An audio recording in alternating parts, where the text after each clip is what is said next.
नमस्ते। हजुर कस्तो हुनुहुन्छ? आई होप हजुर सबै सन्चै हुनुहुन्छ होला। आशा गर्छु हजुर सबै सन्चै हुनुहुन्छ होला भनेर। म पनि एकदम ठिक छु।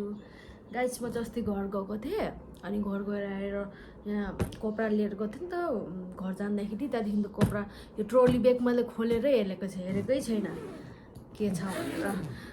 कपडाहरू जस्तो आएको त्यत्तिकै राखिरहेको थिएँ मैले। अहिले चाहिँ खोलेर हेर्दैछु। हेर्नु होला हजुरहरू पनि।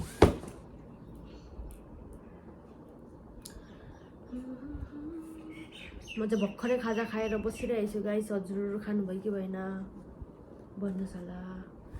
यो चाहिँ यो कुर्ती चाहिँ मेरो फुपूले दिनुभएको थियो। म आसाम गएको थिएँ नि त फर्स्ट टाइम म बिहा भएर आसाम गएको थिएँ। अनि मेरो हस्बेन्ड पनि आउनुभएको थियो। अन्त आसाम गएको थिएँ अनि आसाम गएर आएँ। त्यहाँदेखि अनि मलाई फर्स्ट टाइममा बिहा भएर गएको थिएँ भनेर अब सबैजनाले गिफ्ट दिनुभएको थियो नि त। अनि मलाई पनि गिफ्ट दिनुभएको छ। अनि यो चाहिँ मलाई मेरो फुपूले दिनुभएको छ। यो चाहिँ मेरो फुपूले दिनुभएको मलाई। यो चाहिँ मेरो फुपूले दिनुभएको यो चाहिँ। उसको बाद यो दुपट्टा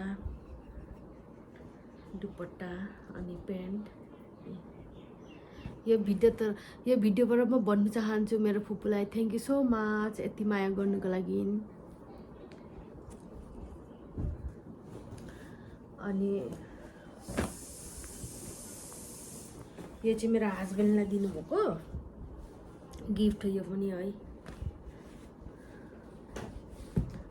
दिनुभएको।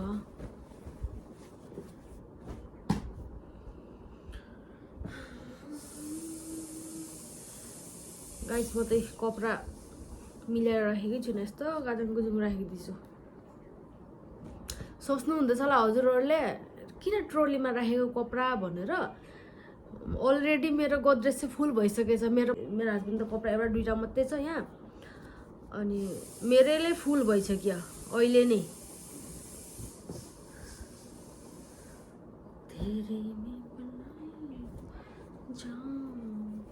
हजुर के गर्नुहुँदैछ भनिदिनु होला। यो चाहिँ मेरो दिदीले गिफ्ट दिनुभएको।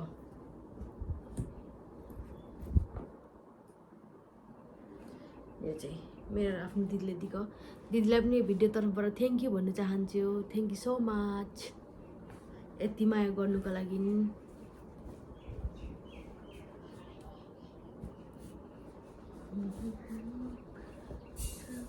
यो चाहिँ मेरो मेखला चादर मैले अस्ति घरबाट आउँदाखेरि लिएर आएको थिएँ। चाहिन्छ भनेर कोही कोही बेला चाहिन्छ नि त मेखला चादर।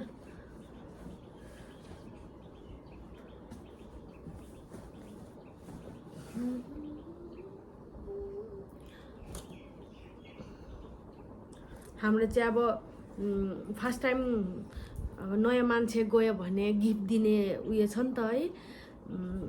अब पहिलादेखिबाट चलिरहेको गिफ्टहरू दिनुहुन्छ नि त फर्स्ट टाइम गयो भनेर। हाम्रो आसाममा चाहिँ अरूको त थाहा छैन। जो आसामबाट हेर्नुहुँदैछ मेरो भिडियो उहाँहरूलाई थाहा छ उहाँहरूलाई कि नयाँ गयो भने आफ्नो घर गयो भने गिफ्टहरू के दिनुहुन्छ भनेर है। भन्नुहोस् होला कमेन्टमा।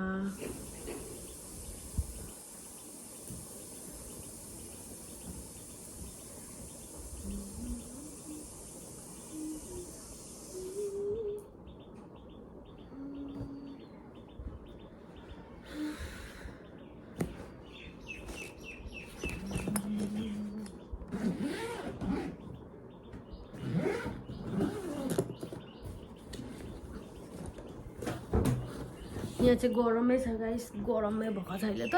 घाम लागिरहेछ। अनि नआएर पूजासुजा गरेर ब्रेकफास्ट खाएर अहिले बसिरहेको छु। हजुरहरू के गर्नुहुँदैछ भनिदिनु होला।